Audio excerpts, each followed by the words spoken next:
Бишкектин эски аянты бул 2020 жылы ушул Турдакын Усубалиевдин атына берилген. Алмаз Акунжанович, аны билесиз да. Ошол эки аянты эски аянты. Мен айтат элем, тиги ошол жерде Лениндин эстелиги турат.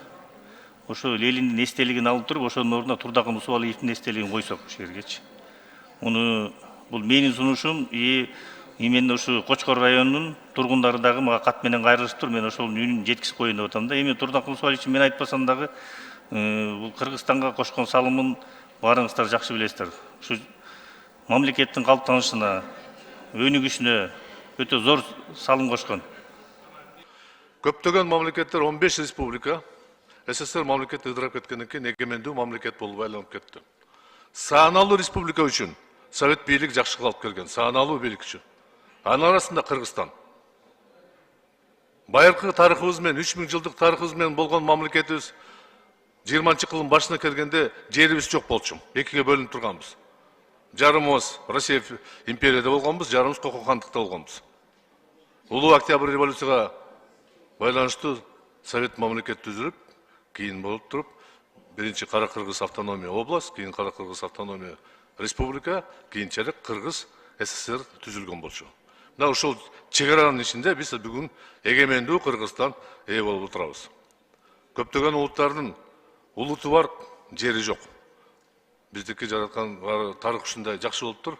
Биз ушу эгемендүүлүккө жеткенге пайда болуп түзүлгөн. Ошонун арасында биринчиси мен ойлоп атам, Владимир Ильич Лениндин ролу абдан чоң. Бул жерде саясатты кылбай туруп, мен тарыхчы катары айтадым да. Тарыхта тез эле унуткан адат пайда болду 20-21 кылымда. Кечегини унутканга аракет кылып атабыз. Ал чоң ката кетирет да. Андан кийин биздин урпактарыбыз изилдеп чыгарат. 3000 жылдан кийин качан болобу?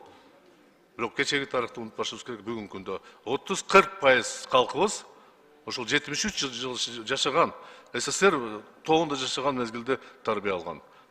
Жок дегенде аларды эске алып туруп, бир аз мен суранат элем. Мен эч кимден туура эмес, туура деп айта албайм мен. Бирок мен суранат элем, бул демилгени Ленин эстелигин алып коюу боюнча козгобой турсак, өтүнүч бул.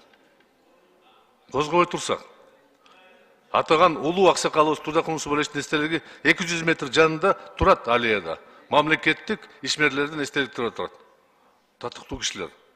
Биз ал кишилерге айтып атабыз. Мына айтып атабыз, Исхак Разаков деп атабыз. Абдыкадыр Орозбеков деп атабыз. Бардык түптөлгөн бизди ата түптөгөн инсандар деп айтып атабыз. Эстеликтерди коюп атабыз. Бирок алар баары тең. Коммунисттик партия улуу Ленин деп туу кармаган.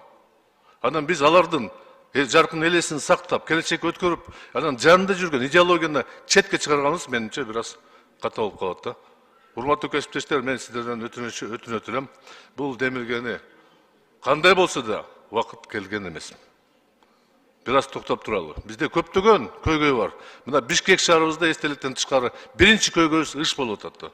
Өкмөт бизге эмне гана берип атат, мэрия берип атат маалыматты, биз күрөшүп атабыз, газификация болуп атабыз. Каяктан газификация? Күндөн күнгө жана начарлап баратат да. Келгиле ушул маселени чечели. Калган маселеге убакыт келет, мезгил келет. Мен дагы бир жолу суранат элем, урматтуу кесиптештер. Ушундай Ленин атанын эстелигини, бул тарыхый эстелик, эстелигин аталышыны токтотуп турсак, козгобой турсак. Бул сураныч бир аз аксакал жашым жеткенден кийин мен ушундай суроого керек деп таптым. Мен суранат элем. Биз үчүн, кыргыз калкыбыз үчүн, кыргыз эл үчүн Совет бийлик көбүрөөк жакшылык алып келген. Муну дайым эске алып жүрөлү.